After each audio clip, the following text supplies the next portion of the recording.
আজকে তোমাদের সঙ্গে বেনারসের অলিগলির গল্প বলার জন্য চলে এলাম। আজকে আমরা যাচ্ছি গলি পেরিয়ে ঘাটে স্নান করার জন্যে। বেনারসের কোনো ঘাটে যেতে গেলে কিন্তু এই গলি পেরিয়েই আমাদের ঘাটে পৌঁছাতে হবে। আমরা এখন গঙ্গা স্নান করতে যাওয়ার জন্য ঘাটের দিকে যাচ্ছি। আমরা অনেকেই জানি বেনারস প্রায় 3000 বছর পুরনো, কিন্তু হিন্দু পুরাণ মতে প্রায় 5000 বছর পুরনো। কারণ এই 5000 বছর আগে শিব ঠাকুর নাকি এই শহরের খোঁজ পেয়েছিলেন। আর দ্বাদশ জ্যোতির্লিঙ্গের এক জ্যোতির্লিঙ্গ এই বেনারসের কাশীতেই অবস্থিত।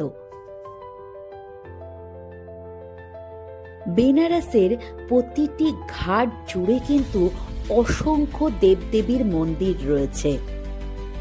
জৈন মন্দির, বৌদ্ধ মন্দির, নেপালের পশুপতিনাথের মন্দিরও এখানে আছে।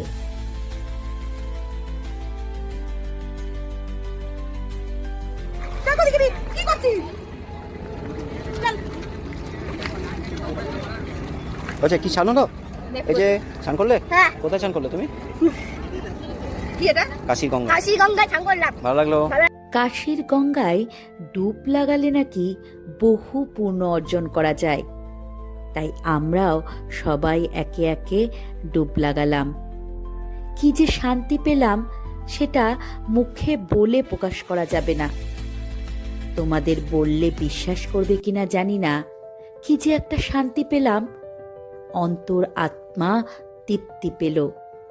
স্বয়ং ভগবান এখানে বিরাজমান। ডুব লাগানোর সঙ্গে সঙ্গে শিব ঠাকুরকে অনুভব করলাম, তিনি এখানে স্বয়ং বিরাজমান। তাই কাশীকে সবাই মুক্তির দুয়ারও বলে থাকে।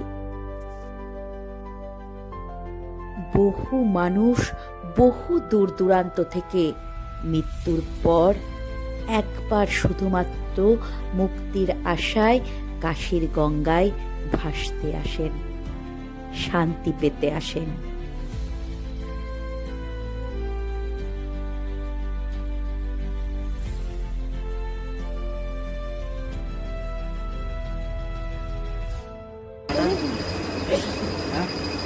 আমরা এখন সকালে ব্রেকফাস্ট করছি। আমার কর্তামশাই নিয়েছেন পুরি সবজি, আমি নিয়েছি আলু পরোটা নিয়েছি।